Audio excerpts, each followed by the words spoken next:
Why the system needs you in debt. When owing becomes the engine and freedom becomes the exception. Debt is usually framed as a personal mistake. You spent too much. You didn't budget. You got in over your head. But what if the real truth is this? The system needs you in debt. Not just occasionally.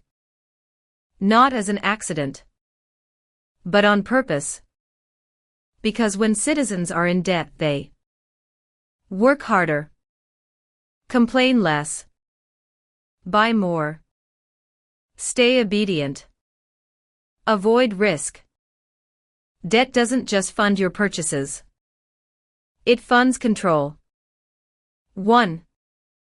Modern economies are built on borrowing. Let's be clear, debt isn't a glitch. It's the model our economy needs.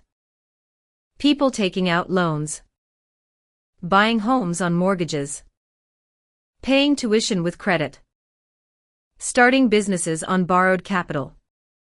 Even governments run on debt. In fact, consumer debt fuels banking profits, interest-based investments, stock valuations. If people suddenly stopped borrowing, the economy would collapse. We don't just allow debt. We require it. Credit card 2. You're worth more in pieces. Think about this. You're worth more to a lender when you owe. You're more profitable when you pay interest. You're more predictable when you're stuck in repayment cycles.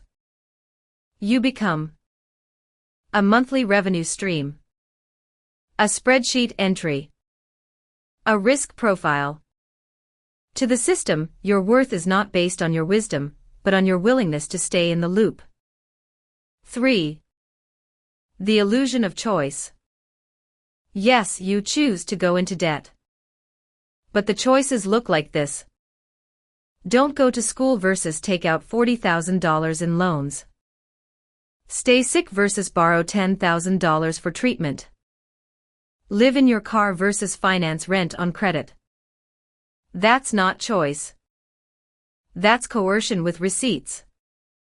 A rigged economy makes sure that your needs exceed your income. Prices outpace wages. Emergencies become crises. And then, when you borrow, they call it poor planning. 4. The fear of liberation. Now ask this. What if everyone were suddenly debt-free? What if workers could quit exploitative jobs? Parents could stay home for a while. Creators could build without fear of missing payments. What if we weren't afraid all the time? That would terrify the system. Because fear is a feature, not a flaw. Debt is a leash.